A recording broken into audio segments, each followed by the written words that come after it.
Well, good morning, guys, and welcome to this week's edition of Weekly Wednesday.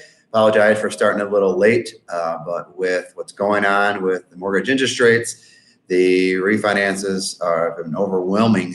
Good things, but lots going on here this morning, so we're running a little bit late. So, as promised, we wanted to talk a little bit about USDA loans, as well as kind of talk to you. I wanted to also wrap up our session talking about what's going on in the market and the why behind why things are going so crazy right now. So first things first. So a lot of times people come to me and they say, hey, I have this client that wants to buy a home and they don't have a lot of money for a down payment.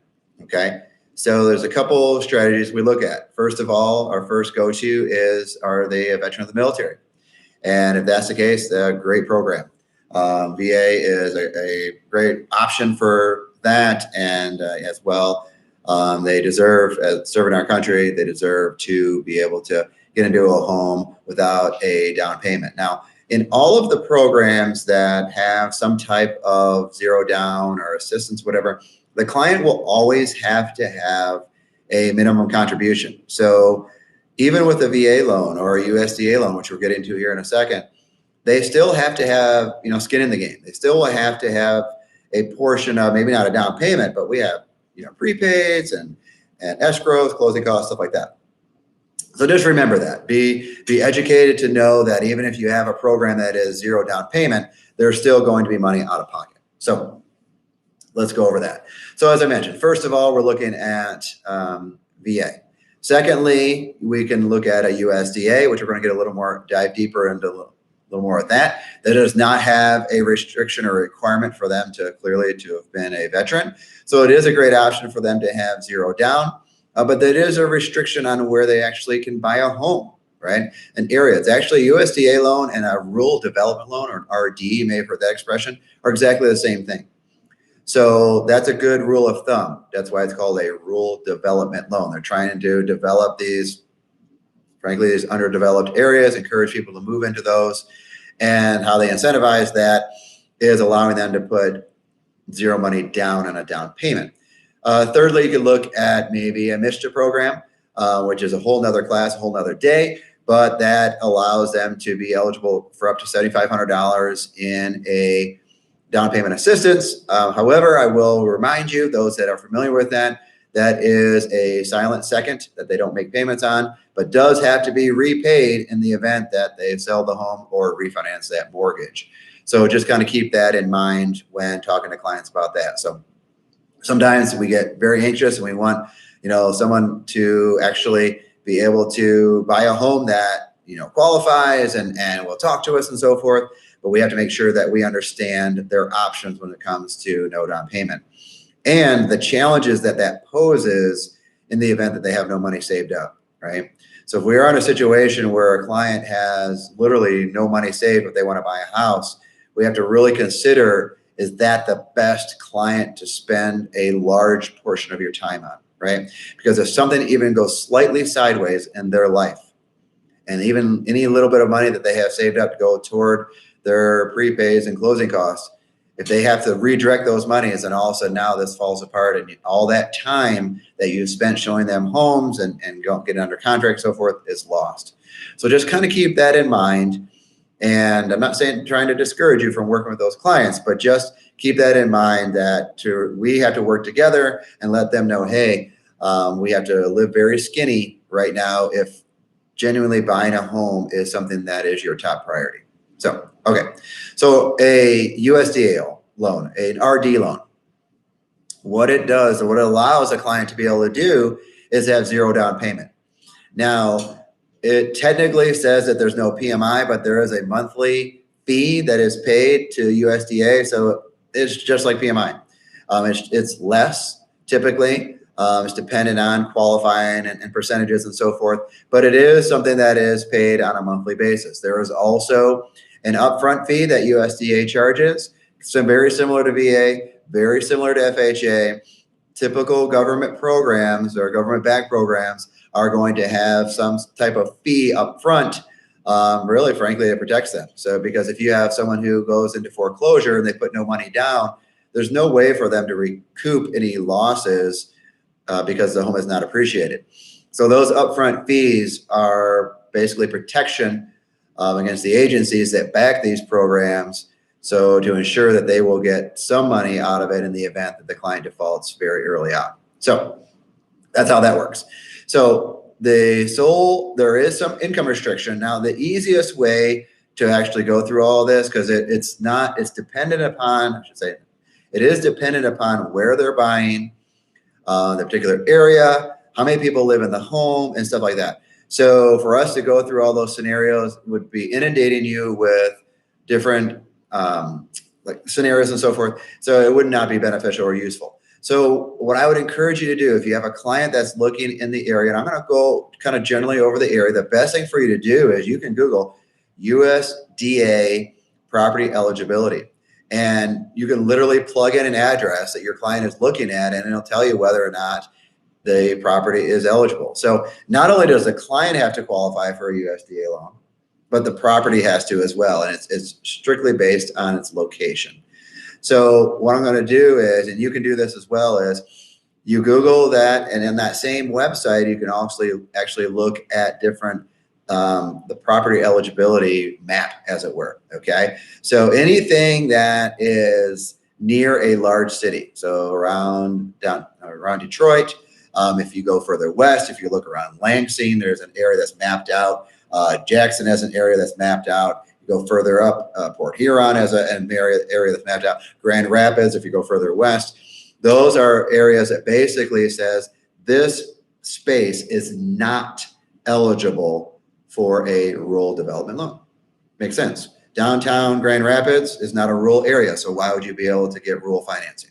Okay, so kind of think of it like that. But if you have a client, and maybe I'm going to go over some areas and kind of outline around the Detroit area of what is eligible. Maybe you don't always work in those areas, but you may stumble upon a client that, hey, this is a great option for them. So what I want to do is just kind of point it out for you and let you know, hey, this is a great option for clients to be able to get into a home with minimal money down.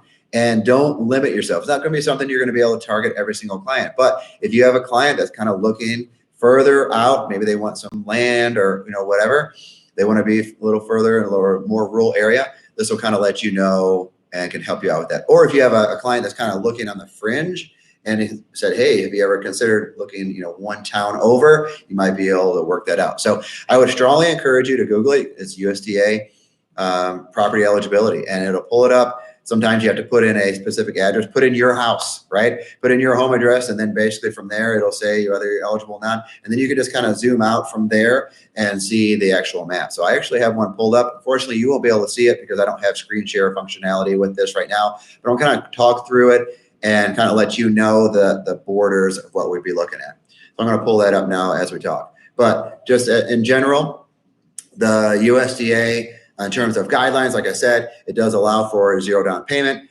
The guidelines in terms of credit are a little more liberal than, say, like a conventional loan.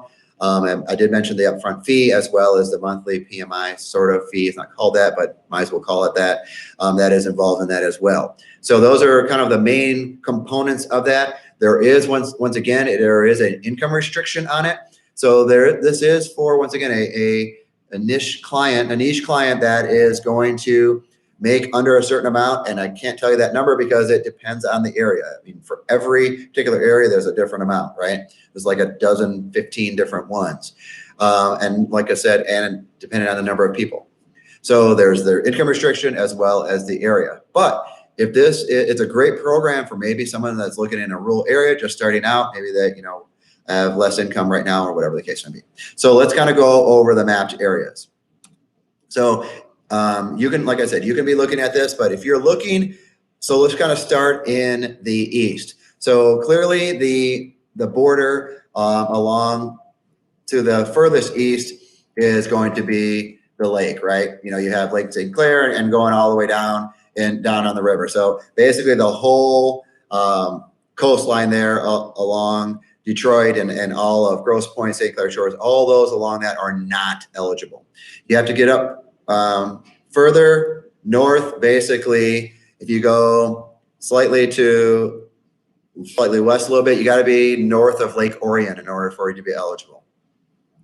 And then if you go to the east a little bit closer to Lake St. Clair, then you're looking at kind of like Washington Township or Washington Township, New Haven, Romeo, Armada. All those are eligible for it. So that's a good thing.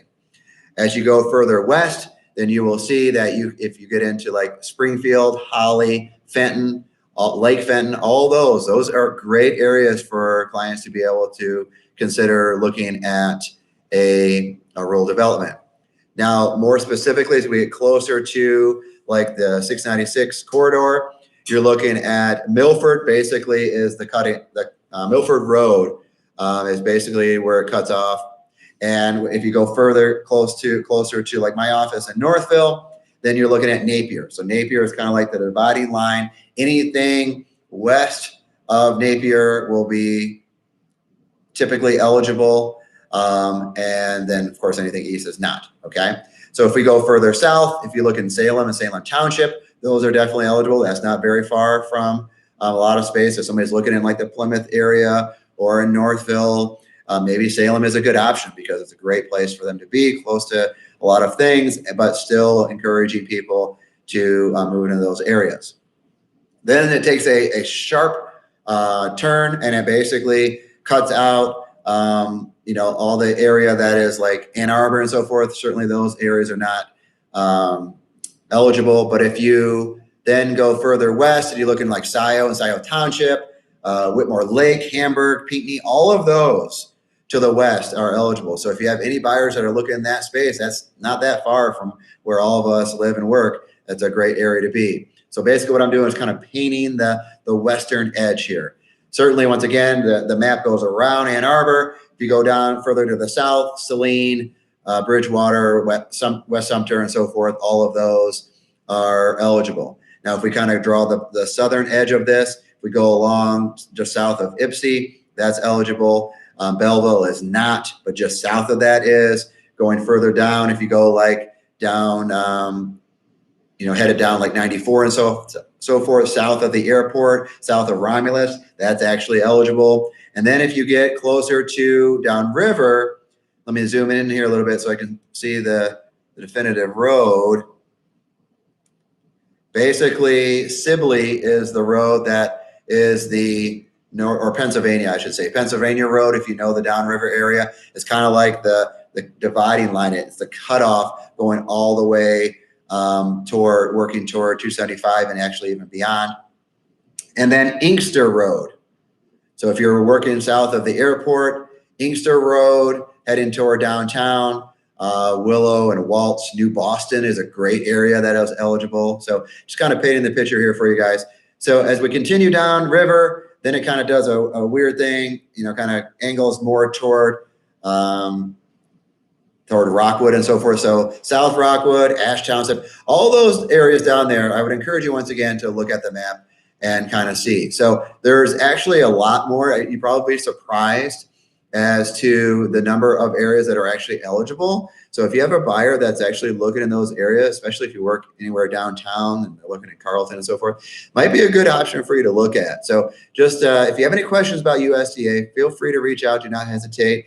You probably would find out a lot by just Googling the USDA site, and you can kind of surf around on there and gather some information. So maybe it's a great space for you to look at and bring that up if you have buyers that are looking in that area. So I promised you that we would talk about the market, and we are seeing I know for several weeks now we've been talking about historic lows, and it continues to move. And so I cannot encourage you enough. If you've been in the industry for more than a year, I mean, frankly, anybody that has done a mortgage prior to 6 months ago, interest rates are lower. So it's a great way for you to reach back out to your clients and say, hey, instead of, once again, the typical conversation of, if anybody that's looking to buy, sell, or invest in real estate, you can say, hey, I know you bought your house in July of 2018.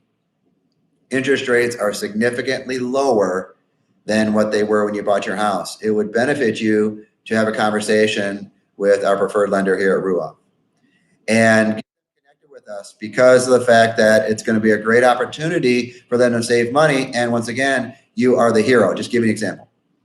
I have reached out to every single one of my past clients to let them know. In my estimation, I'm doing them a disservice by not letting them know what's going on. So I had a client that bought a house with an FHA loan, put 3.5% down in Livonia in December of 2016. At that time, she was locked at 4.25%.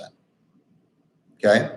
We have been able to, first of all, which is a great thing for her, is her credit score had gone up about 60 points, which is huge. But even if it hadn't, there still would be an opportunity for her. We're able to drop her interest rate at least a full percent. She went from an FHA loan where the PMI was $120 a month and forever to a conventional loan where her PMI is going to be about $40 a month and it falls off in the next 3.5 years. We're saving her $210 a month. Perfect scenario for her. Now, had I not reached out to her, she may or may not, how closely is she paying attention to the market, and how closely is she watching the news, and people hear about these things. So they're already, any publication on social media, anybody who's watching any type of market news, they already are hearing the fact that rates are going lower. With that in mind, the Fed dropped the funds rate 50 basis points yesterday.